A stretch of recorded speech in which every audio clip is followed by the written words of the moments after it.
Hello students, आप सभी लोगों का रे क्लासेस किसी ऑनलाइन प्लेटफॉर्म पे स्वागत है। तो बच्चों, हम लोगों ने प्रीवियस क्लास में आपको मैंने एनर्जी निकालना सिखाया था कि किसी भी बोहर्स ऑर्बिट में कोई भी इलेक्ट्रॉन है उसके पास कितनी एनर्जी होगी, इसका हमने आपको निकालना सिखा दिया था। तो चलो भाई, आज हम लोग उसी पे बेस्ड कुछ क्वेश्चंस करते हैं ताकि जो हमने पढ़ा वो हमारा तैयार हो जाए कम से कम। तो क्वेश्चन देखो क्या है। क्वेश्चन कहता है calculate energy of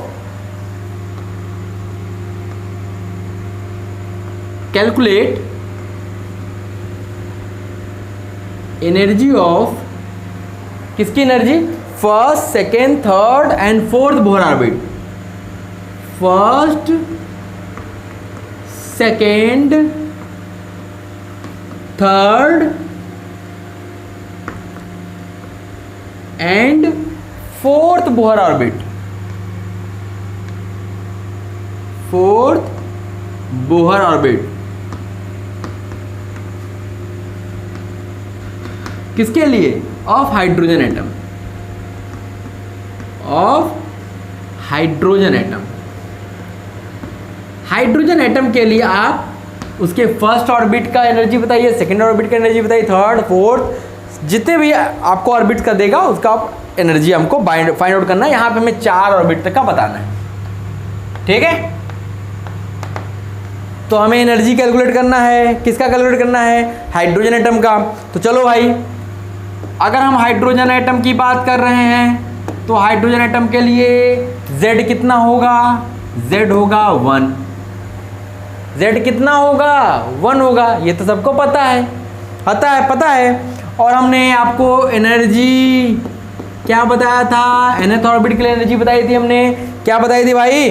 -13.6 into Z² upon n²।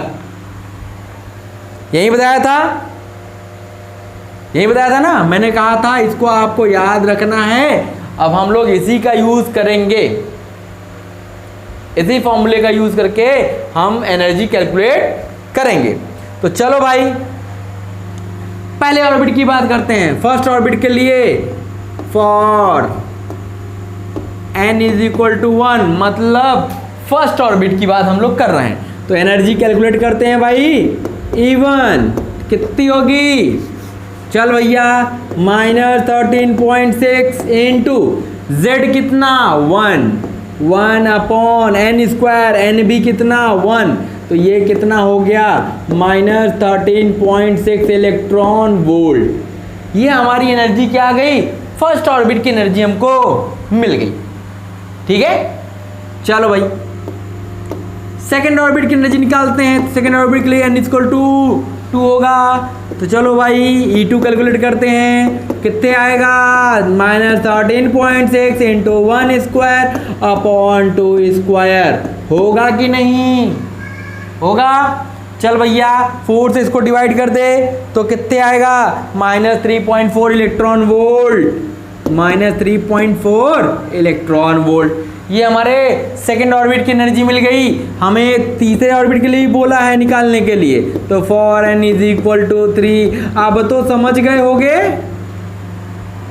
अब तो समझ गए ना कि -13.6 इंटू 1² अपॉन 3²। तो इसको 9 से डिवाइड कर दो तो क्या आएगा? -1.5 इलेक्ट्रॉन वोल्ट। मिलेगा कि नहीं? मिलेगा। चल भैया, चौथे के लिए भी निकाल ले। फॉर n = 4, E4 कैलकुलेट करो तो ये क्या आएगा? -13.6 इंटू 1² अपॉन 4²। इसको भी कैलकुलेट किया तो कितना मिल गया? -0.85 इलेक्ट्रॉन वोल्ट। अब हमने आपको एक चीज़ बताया था कि जैसे जैसे आप ऑर्बिट्स में आगे बढ़ोगे, जैसे जैसे पहले से दूसरे, तीसरे, चौथे, तो देखो एनर्जी क्या हो रही है? बढ़ रही है कि घट रही है भाई? -13 बढ़ा कि -3 बढ़ा? -3 बढ़ा। और -3.5 से -1.5 बढ़ा, -1.5 से -0.85 बढ़ा, और आगे आप निकालोगे तो धीरे धीरे और जीरो की तरफ बढ़ेगा, फिर उसके बाद पॉजिटिव होना शुरू हो जाएगा। तो ये क्या है, इंक्रीज कर रहा है। तो एनर्जी आपको पता है कि इंक्रीज करती है जैसे जैसे आप ऑर्बिट्स में आगे बढ़ते चले जाते हो। अब आपको क्या करना है, हाइड्रोजन एटम के लिए कम से कम इन 4 ऑर्बिट्स की एनर्जी को आपको याद रखना है। क्या करना है, याद रखना है कि हाइड्रोजन एटम के लिए फर्स्ट ऑर्बिट की एनर्जी -13.6 इलेक्ट्रॉन वोल्ट होती है, मतलब ग्राउंड स्टेट। ये क्या होगा, ग्राउंड स्टेट होगा। फिर उसके बाद दूसरे ऑर्बिट की एनर्जी कितनी होगी, -3.4 इलेक्ट्रॉन वोल्ट। तीसरे ऑर्बिट की एनर्जी कितनी होगी, -1.5 इलेक्ट्रॉन वोल्ट। चौथे की कितनी होगी, -0.85 इलेक्ट्रॉन वोल्ट। तो ये कम से कम ये 4 का आपको याद रखना है। रखोगे पक्का? चल ये देखो बच्चों, ये हमने क्या किया, ये हमने हाइड्रोजन के लिए निकाला।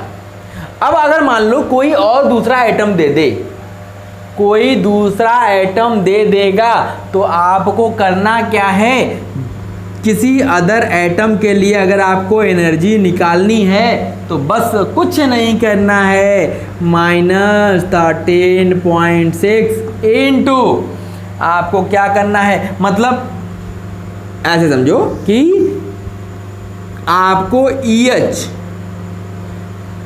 हाइड्रोजन के लिए उस ऑर्बिट की एनर्जी निकालनी है और उसको मल्टीप्लाई कर देना है किससे, Z स्क्वायर से। किससे मल्टीप्लाई कर देना है, Z स्क्वायर से। क्यों कर रहे हो पता है, why are you using this formula, because जैसे अगर हम बात करें, अगर हम यहाँ पे EH की वैल्यू रख दें तो क्या होगी, -13.6 into Z square upon N square, तो अपॉन N स्क्वायर। अब Z, बस Z चेंज होता जाएगा, तो Z जो जिसका लिए आपको निकालना, जिस एटम के लिए, उसका Z रख दो, बाकी तो यही रहेगा ना। ये अपन का क्या है, Z स्क्वायर है। अब देखो ये क्या है, ये जो है ये तो फिक्स है अर्थ के लिए, बस आपको Z एटम जो चेंज होगा, जैसे अगर हीलियम आ गया, जैसे आपने यहाँ क्या लिखा था, यहाँ आपने लिखा था, यहाँ हाइड्रोजन के लिए सब में ऊपर 1 था, तो इसका मतलब इतनी तो वैल्यू हो गई हाइड्रोजन के लिए। ये वैल्यू किसकी हो गई, एनर्जी हाइड्रोजन की, -13.6 अपॉन N स्क्वायर, किसकी वैल्यू हो गई, हाइड्रोजन के केस में, क्योंकि ऊपर तो 1 था। अब क्या है, अगर हीलियम का निकालना होगा तो उसके लिए Z क्या होता है, 2 होता है, तो इतना तो रहेगा ही रहेगा, इंटू 2 स्क्वायर। तो इसका मतलब अगर आपको हीलियम के फर्स्ट ऑर्बिट की एनर्जी निकालनी है तो आप क्या करोगे, इसमें बस 2 स्क्वायर से मल्टीप्लाई कर दोगे। कर दोगे कि नहीं कर दोगे, कर दोगे, आपको आंसर मिल जाएगा। तो इसका मतलब है कि किसी का भी, जैसे अगर लिथियम के फर्स्ट ऑर्बिट की एनर्जी आपको निकालनी है, या लिथियम के मान लो सेकेंड ऑर्बिट की एनर्जी निकालनी है, तो लिथियम का एटॉमिक नंबर 3 होता है, और सेकेंड ऑर्बिट निकालनी है तो हाइड्रोजन के सेकेंड ऑर्बिट की एनर्जी निकाल लीजिए। इसमें आप क्या करोगे, इंटू 3 स्क्वायर से बस मल्टीप्लाई कर दोगे, आपको आंसर आपका मिल जाएगा। समझ में आ रहा है? तो ये बहुत ही इंपॉर्टेंट फॉर्मूला है, इसको आपको याद रखना है। क्या करना है, याद रखना है, इससे आपका क्वेश्चन बहुत आराम से होगा। समझ पा रहे हो? तो आपको ये 4 तो याद ही रखने हैं कि हाइड्रोजन के फर्स्ट ऑर्बिट की एनर्जी, सेकेंड ऑर्बिट की एनर्जी, थर्ड ऑर्बिट की एनर्जी और फोर्थ ऑर्बिट की एनर्जी। अगर मान लो 5वें ऑर्बिट की एनर्जी पूछेगा तो आप क्या करोगे, बस यहाँ 5 स्क्वायर से डिवाइड कर दोगे, किसको, -13.6 से, तो आपको 5वें ऑर्बिट की एनर्जी मिल जाएगी। 6वें ऑर्बिट के लिए बोलेगा तो -13.6 अपॉन 6 स्क्वायर कर दोगे। तो इस तरीके से आप जो भी ऑर्बिट बोलेगा उसकी एनर्जी आप आसानी के साथ कैलकुलेट कर सकते हो। कर सकते हो? चलो, तो इतना नोट कर लो बच्चों, इस फॉर्मूले को आपको नोट करना है और इसको याद रखना है। चला जाए, मिटा दिया जाए, इसको इरेज किया जाए बच्चों। चलो,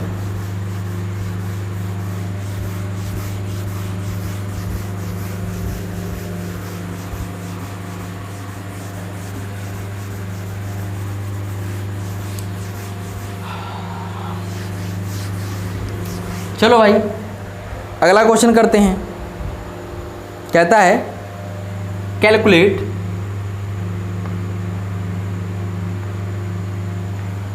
energy of third Bohr orbit, energy of third Bohr orbit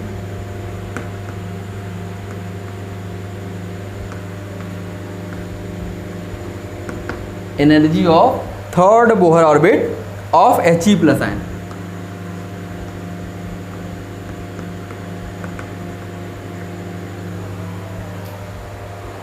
He plus ion का हमें क्या निकालना है, थर्ड बोहर ऑर्बिट की एनर्जी निकालनी है।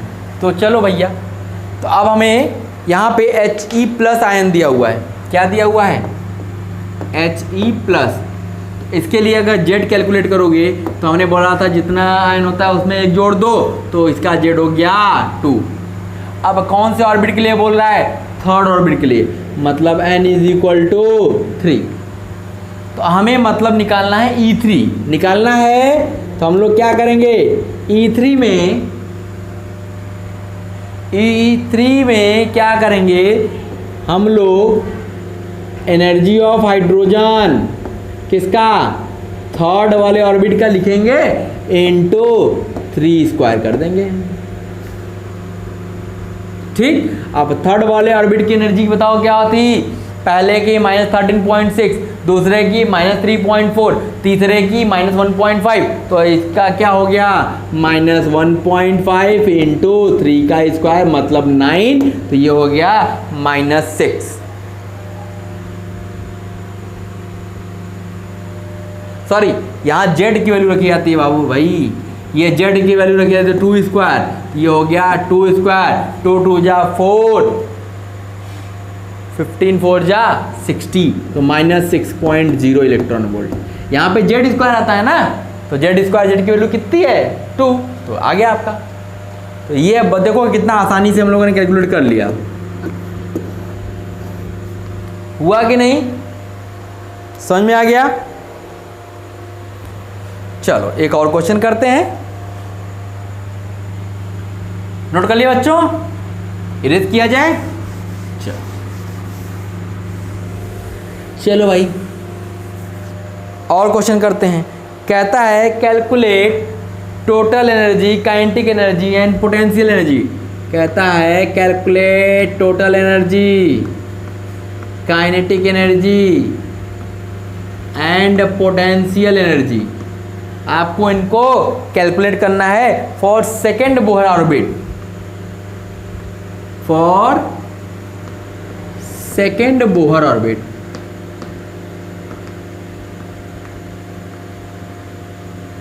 सेकेंड बोहर ऑर्बिट के लिए कैलकुलेट करना है, किसके लिए, an element having atomic number, an element having atomic number having atomic number 10, जिसका एटॉमिक नंबर 10 है उसके लिए आपको क्या क्या करना है, उसके लिए total energy, kinetic energy, potential energy सब कुछ निकालना है। ओके, तो चलो भाई सबसे पहले यहाँ पे Z क्या दिया है, Z दिया है 10, दिया है Z की वैल्यू 10, और तो हम लोग सेकेंड ऑर्बिट के लिए बोला है, तो n की वैल्यू कितनी हो गई, 2 हो गई, मतलब हमें E2 फाइंड करना है। तो हम लोग क्या करेंगे, हाइड्रोजन का सेकेंड ऑर्बिट का एनर्जी लिखेंगे, तो क्या होता है -3.4 इंटू, फिर Z स्क्वायर कर देंगे, 10 का स्क्वायर कर देंगे। करेंगे कि नहीं करेंगे, करेंगे। तो ये क्या आ जाएगा, 100 आएगा, तो -340 इलेक्ट्रॉन वोल्ट। ये तो एनर्जी आ गई, ये हमारी क्या है, ये हमारी टोटल एनर्जी है, ये हमारी टोटल एनर्जी है, ये तो हमको मिल गई, ये हमको मिल गई। अब देखो काइनेटिक एनर्जी और टोटल एनर्जी, मैंने आपको रेशियो बताया था कि kinetic energy is to potential energy, total energy, इसके बीच में क्या रिलेशन था 1 - 2 - 1 का, 1 - 2 - 1 का। अब देखो टोटल एनर्जी हमको मिल गई, तो अगर टोटल एनर्जी मिल गई, काइनेटिक एनर्जी निकालनी है तो दोनों तो सेम है, बस आपको क्या करना है, बस साइन पलट देना है। तो यहाँ से अगर हमसे कोई पूछे कि काइनेटिक एनर्जी भाई बताओ तो कितनी हो जाएगी 340 इलेक्ट्रॉन वोल्ट, होगा कि नहीं। तो ये आपको तो याद रखना पड़ेगा ना भाई, ये रेशियो आपको याद रखोगे तभी तो हो पाएगा, अदरवाइज बाय बाय। अब चलो हमको बोला पोटेंशियल एनर्जी, पोटेंशियल एनर्जी देख भैया, पोटेंशियल एनर्जी और काइनेटिक एनर्जी में क्या है 1:- 2 का, इसका मतलब क्या हो जाएगा -2 से मल्टीप्लाई कर दो इसको, kinetic energy upon potential energy equal to 1/-2, तो पोटेंशियल एनर्जी क्या हो जाएगा -2 टाइम्स काइनेटिक एनर्जी। समझ में नहीं आ रहा है तो लिख लो, ऐसे लिख लो ना भाई, नहीं आ रहा है तो ऐसे लिखो। देखो kinetic upon potential, kinetic energy upon potential energy, ठीक। इधर क्या हो जाएगा 1/-2, हमको निकालना क्या है पोटेंशियल एनर्जी, तो क्या हो जाएगा -2 इंटू काइनेटिक एनर्जी, होगा कि नहीं होगा। तो अब यहाँ पे -2 इंटू काइनेटिक एनर्जी आपका कितना आया 340 इलेक्ट्रॉन वोल्ट, तो ये आ गया -680 इलेक्ट्रॉन वोल्ट। ये हमारा क्या आ गया पोटेंशियल एनर्जी मिल गया। ये हमारा क्या था काइनेटिक एनर्जी। समझ में आया। नहीं आता है, दिमाग आपका कमजोर है तो आप ऐसे कर लो, ठीक। लेकिन ये तो याद रखना पड़ेगा आपको, ये याद रहेगा तभी आप ऐसे भी कर पाओगे, अदरवाइज नहीं होने वाला, अदरवाइज नहीं होगा आपसे। चलो नोट कर लो इसको, फिर आगे चलते हैं और भी क्वेश्चन हम लोग लेते हैं। कंप्लीट कर लिया बच्चों, इरेज कर दिया जाए। चलो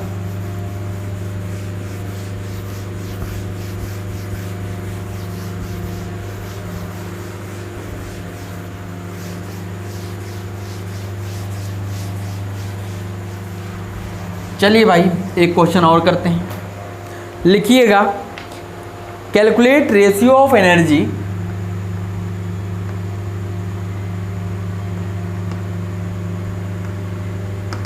calculate ratio of energy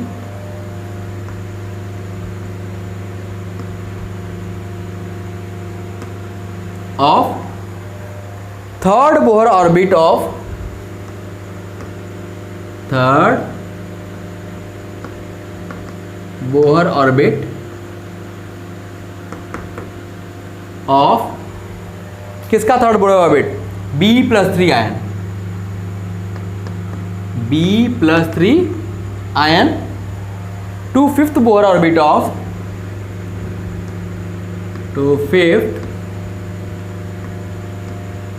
Bohr orbit of Li+2 ion, Li+2 ion.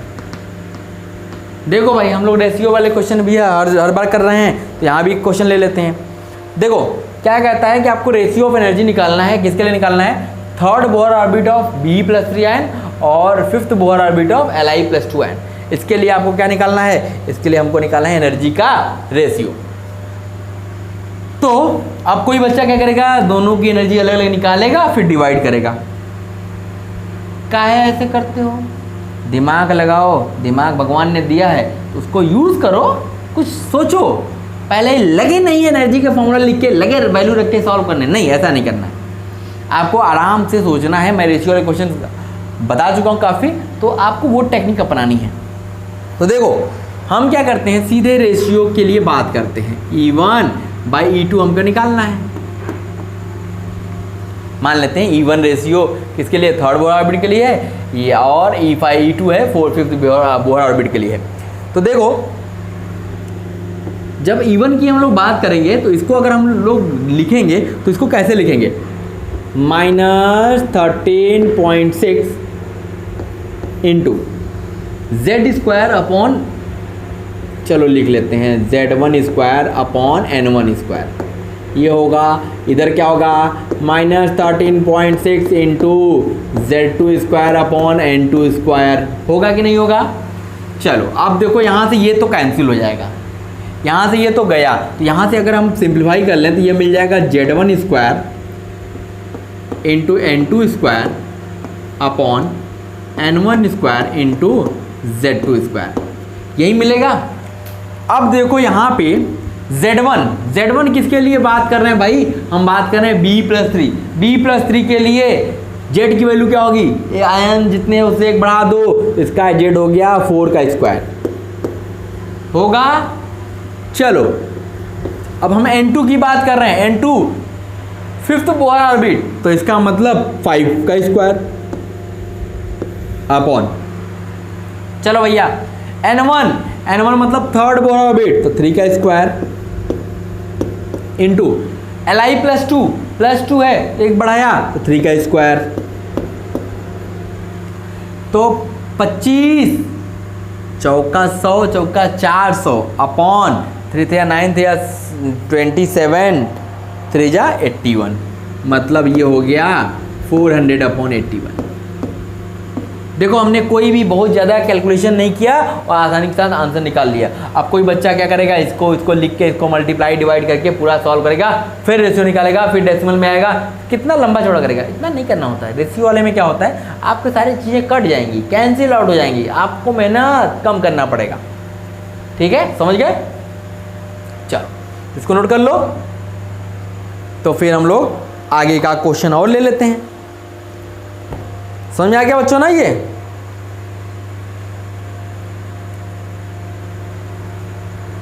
Erase कर दिया जाए। चलो एक क्वेश्चन और लिख लेते हैं, फिर उसके बाद हम लोग आगे के टॉपिक्स को पढ़ेंगे। चलिए लिखिएगा, if energy of 4th Bohr orbit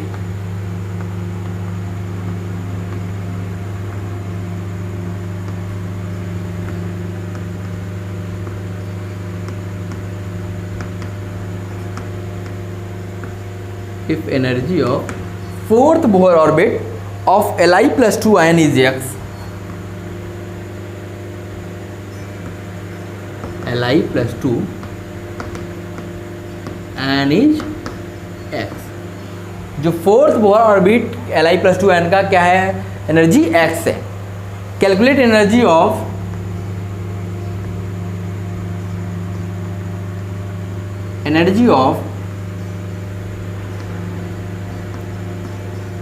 sixth excited state of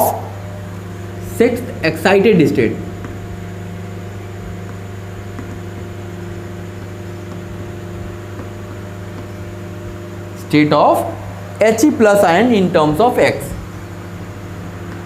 He plus ion in terms of x। ये इस टाइप का क्वेश्चन मैं आपको पहले भी करा चुका हूँ, लेकिन फिर से करा दे रहा हूँ ताकि आपको चीज़ें याद रहें। इन टर्म्स ऑफ एक्स के टर्म में आपको एनर्जी फाइंड आउट करनी है, किसकी, 6th excited state of He plus ion की।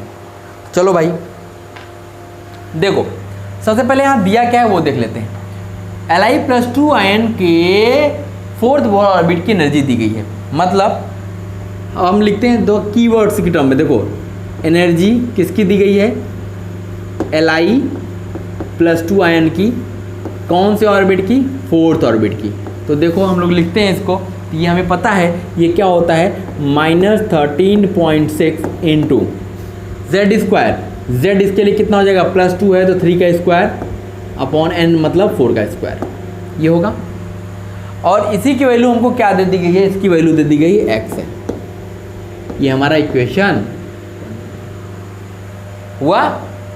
चलो अब हमसे बोला क्या है, पूछ क्या रहा है, बोल रहा है कि एनर्जी हमें बतानी है He प्लस आयन की और 6th एक्साइटेड स्टेट, मतलब कौन सा ऑर्बिट हो जाएगा, 7th ऑर्बिट। 7th ऑर्बिट की एनर्जी हमको निकालनी है x के टर्म में। अगर हम इसको निकालें तो ये हो जाएगा -13.6 इंटू Z, इसके लिए क्या हो जाएगा, 2 हो जाएगा, 2² अपॉन 7²। ठीक है। अब देखो ये इसको इक्वेशन 2 बनाया। अब आप चाहो तो इसको दो तरीके से सॉल्व कर सकते हो। जैसे पहला तरीका ये है कि 13.6 की वैल्यू यहाँ से उठा लो फ्रॉम 1, दोनों तरीके से मैं बता रहा हूँ आपको।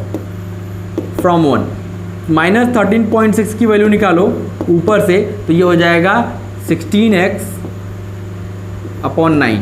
ठीक, अब इस वैल्यू को उठा के यहाँ रख दो। Put this value in 2, put this value in 2, तो ये हो जाएगा energy of He plus 7th orbit के लिए ये हो जाएगा माइनस 13.6 वैल्यू रखा 16x अपॉन 9 इंटू 4/49। इसको सॉल्व कर लिया तो ये हो गया 64x अपॉन 9 9 जा 81, 9 4 जा 36, 36 प्लस 46 44।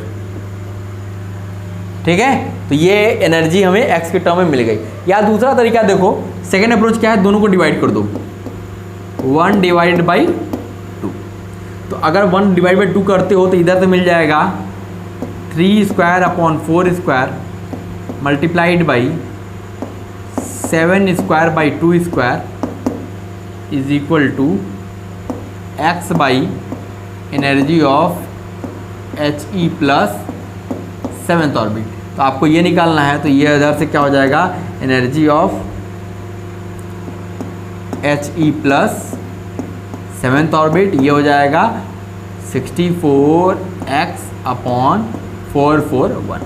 दोनों तरीके से आप जैसे इच्छा करें आपको, या तो आप डिवाइड कर दो या तो आप यहाँ से माइनस 13.6 की वैल्यू निकाल के यहाँ रख दो, तो दोनों तरीके से आपको आंसर सेम मिल रहा है कि नहीं मिल रहा है। तो जो आपको इच्छा करे, जो आपको मज़ा आए, जिससे आपको अच्छा लगे उसको आप कर लो। ठीक है, समझ में आ गया? तो इसको नोट कर लीजिए, फिर हम लोग आगे चलते हैं।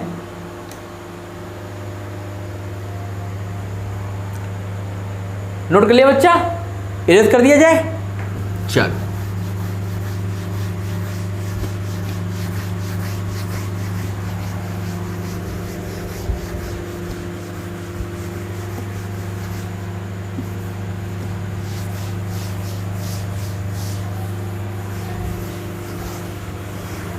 चलिए भाई, अब हम लोग आगे चलते हैं और अपने अगले टॉपिक की तरफ बढ़ते हैं। एनर्जी और एब्जॉर्ब्ड और रिलीज्ड,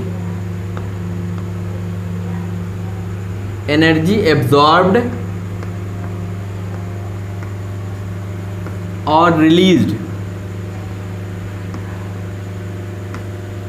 एनर्जी एब्जॉर्ब्ड और रिलीज्ड ड्यूरिंग एनी ट्रांजिशन, किसी भी ट्रांजिशन में,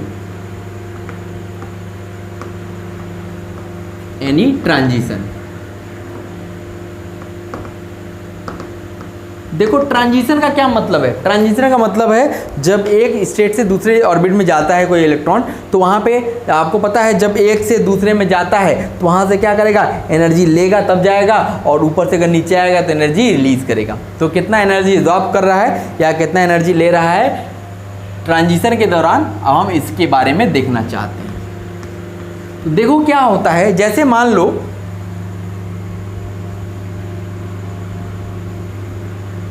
ये हमारे पास क्या है, दो एनर्जी है, लेवल है, एक हायर एनर्जी है,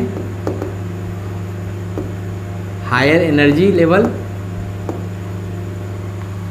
ठीक है, ये हायर एनर्जी पे है, ये क्या है E2, इसको नाम दे दिया E2 और इसका नाम दे दिया E1, ये लो एनर्जी पे है।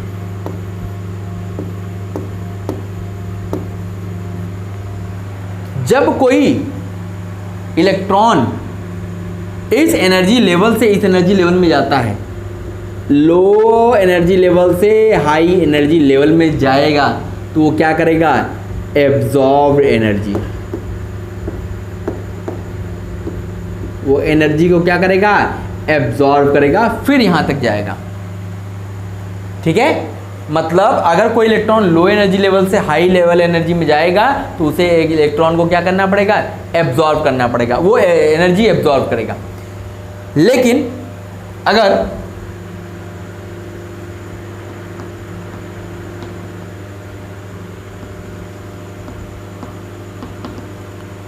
ये हमारा फिर से वही हाई एनर्जी लेवल पे है,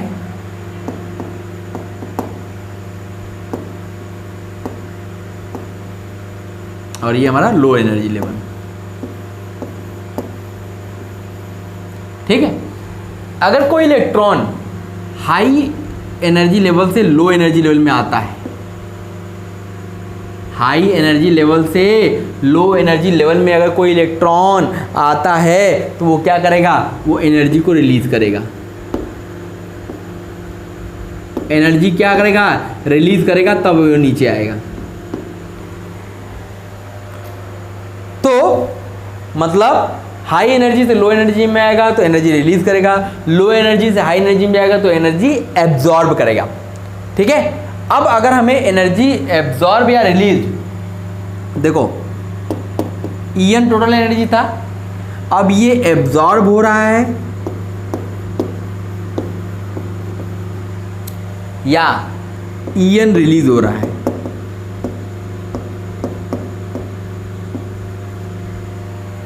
एब्जॉर्ब हो रहा है या रिलीज हो रहा है, ये होगा क्या, ये होगा delta E. Delta E change in energy. ठीक है, तो अब ये डेल्टा ई होगा क्या, ये डेल्टा ई जो होगा हमारा चेंज इन एनर्जी जो है ये होगा E2 minus E1, E2 minus E1, ये हमारा क्या है, यही डेल्टा ई है। तो अब देखो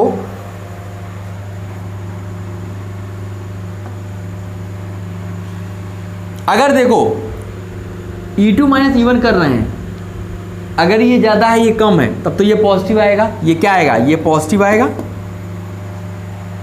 ठीक है, तो इसका मतलब इसको आप ये भी लिख सकते हो, E हाई एनर्जी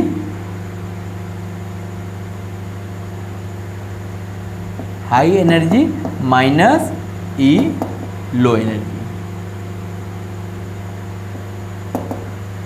ठीक है, इसको ये भी आप लिख सकते हो, high energy minus low energy.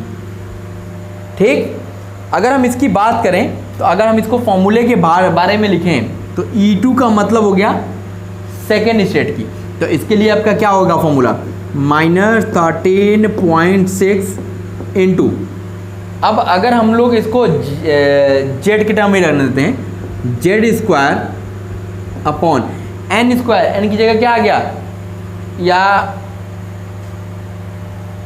हम लोग जनरल लिखते हैं, मान लेते हैं इसका एनर्जी मतलब ये कौन सा है एनर्जी स्टेट है N2 और इसको N1 मान लेते हैं, तो इसको लिख लेते हैं N2 स्क्वायर, ठीक है, minus 13.6 into Z square upon N1 square.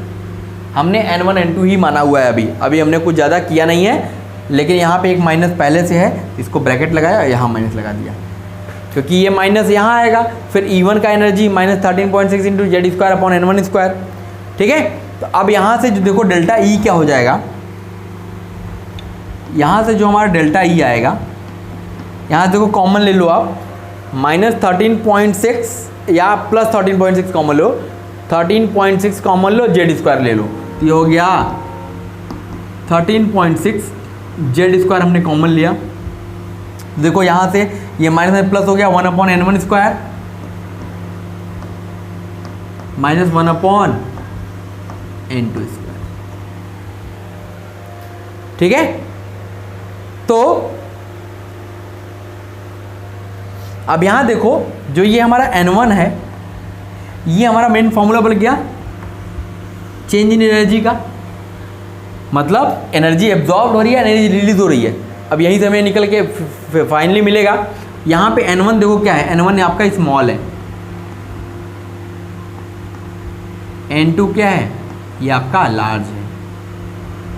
तो N1 स्मॉल होने की वजह से यहाँ तो N2 square minus N1 square आएगा, इसका मतलब ये क्या आएगा, पॉजिटिव आएगा, तो डेल्टा ई क्या आएगा, पॉजिटिव आएगा। ठीक है, तो ये हमारा क्या निकलेगा, इससे कितनी एनर्जी एब्जॉर्ब हो रही है या कितनी एनर्जी रिलीज हो रही है, ये बताएगा, डेल्टा ई बताएगा। जिस भी एनर्जी स्टेट से आप जा रहे हो, जैसे पहले से चौथे में जा रहे हो, तो पहले की एनर्जी निकाल के चौथे की एनर्जी निकाल के दोनों का डिफरेंस ले लो, तो वो क्या होगा, एनर्जी एब्जॉर्ब या एनर्जी रिलीज्ड। समझ में आ रहा है? चलो इसको नोट कर लीजिए, फिर एक छोटा सा क्वेश्चन कर लेते हैं, फिर हम लोग आगे बढ़ेंगे।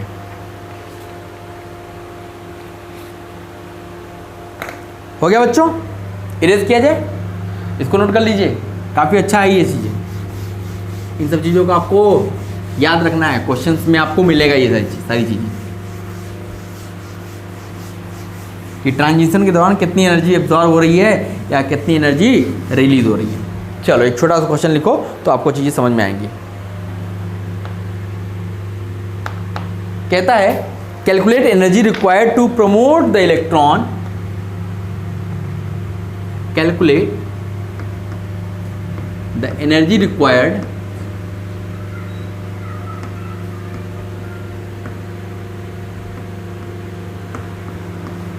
to promote the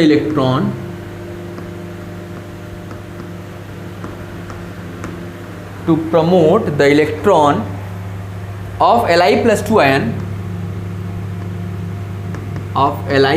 ion from ground state to its third excited state, from ground state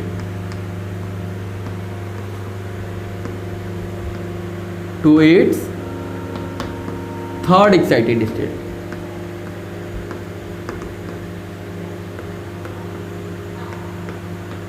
ठीक है कि कितना एनर्जी की जरूरत पड़ेगी अगर उस इलेक्ट्रॉन को Li+2 के इलेक्ट्रॉन को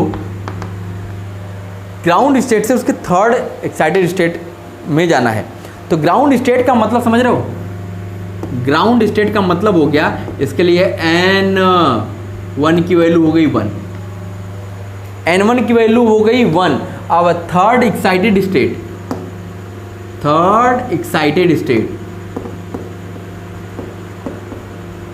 एक्साइटेड स्टेट मतलब हो गया इसके लिए N2 की वैल्यू हो गई 4। पता है एक्साइटेड स्टेट मतलब जस्ट उसके आगे वाला ऑर्बिट हमारा क्या होता है, वो उसका ऑर्बिट होगा। अब देखो हमें आयन कौन सा लेना है, Li+2 आयन। अगर हम इसके लिए Z की बात करें तो Z की वैल्यू क्या हो जाएगी, 3 हो जाएगी। अब हमें क्या निकालना था, हमें डेल्टा E निकालना है, कितनी एनर्जी की ज़रूरत पड़ेगी उसको, कितना एनर्जी दे दे इलेक्ट्रॉन को कि वो अपने ग्राउंड स्टेट से उछल करके फोर्थ ऑर्बिट में चला जाए या थर्ड एक्साइटेड स्टेट में चला जाए। तो अब यहाँ पे डेल्टा E निकालना है तो हमने फॉर्मूला क्या लिखा था, 13.6 इंटू Z स्क्वायर। फॉर्मूला लिख लेते हैं पहले, upon 1/N1 square minus 1/N2 square, यही फॉर्मूला था हमारा। तो अब चलिए कैलकुलेट कर लेते हैं। तो ये हमारा हो गया 13.6 इंटू Z की वैल्यू हो गई 3 का स्क्वायर, 1/N1, N1 की वैल्यू हो गई 1 माइनस 1/4 स्क्वायर। तो ये हो गया 16 माइनस 1 15/16। तो ये हो गया 13/6 इंटू 9 इंटू 15/16। तो इसको कैंसिल आउट कर लीजिए तो ये आपको मिल जाएगा 114.75 114.75 इलेक्ट्रॉन वोल्ट। यही हमारा क्या आएगा, इतनी एनर्जी की रिक्वायरमेंट हमको होगी। उस इलेक्ट्रॉन को इतनी एनर्जी दे दें तो वो क्या होगा, वो अपने ग्राउंड स्टेट से चला जाएगा किसमें, फोर्थ स्टेट में चला जाएगा, फोर्थ एनर्जी लेवल में चला जाएगा। ठीक है, एक छोटा सा कैलकुलेटर। इसी क्वेश्चन में एक और चीज़ अगर आपसे पूछ दे कि also calculate wavelength and frequency of photon required. अब इसी क्वेश्चन का एक हिस्सा है B, also calculate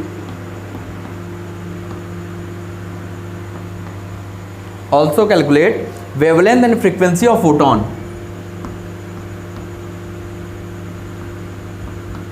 wavelength and frequency of photon।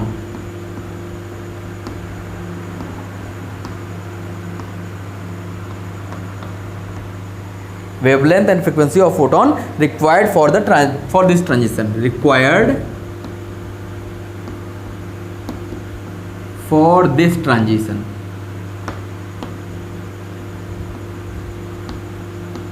इस ट्रांजिशन के लिए आपको पता है एनर्जी उसको मिलेगी कहाँ से, एनर्जी तो उसको फोटोन से ही मिलेगी।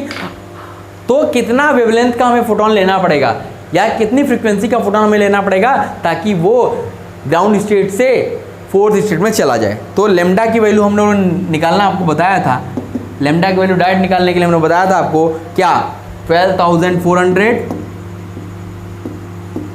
अपॉन क्या, इसका एनर्जी लगभग हम मान लेते हैं 115 के आसपास, तो ये हो जाएगा अपॉन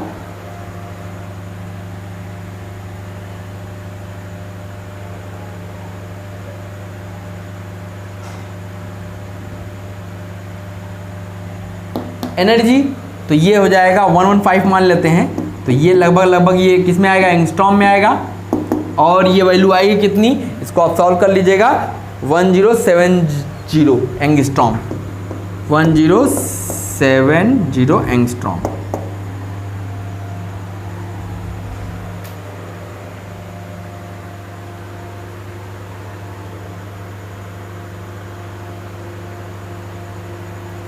ठीक है,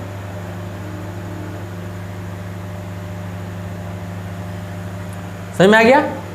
अब अगर हम आपसे फ्रीक्वेंसी पूछ दे तो फ्रीक्वेंसी क्या होता था, फ्रीक्वेंसी पूछ दे तो फ्रीक्वेंसी का क्या होती थी 3 × 10⁸ अपॉन ये हो जाएगा 1.07 × 10⁻⁻7 एंगस्ट्रॉम। तो ये आपको निकाल लीजिए, जो आएगा वो आपका क्या आएगा, फ्रीक्वेंसी आएगा। इस तरीके से हम लोग फाइंड आउट कर सकते हैं कि अगर आपसे उस फोटोन की वेवलेंथ या फोटोन की फ्रीक्वेंसी पूछे जो रिक्वायर्ड होगी, तो उसको हम लोग इजीली कैलकुलेट कर सकते हैं। ठीक है, तो ये आप नोट कर लीजिए बच्चों। तो आज की क्लास के लिए बच्चों बस इतना ही, फिर अगली क्लास में हम लोग मिलते हैं, तो इसके आगे की चीज़ें और भी हम लोग चीज़ें पढ़ाई करेंगे। Okay, thank you.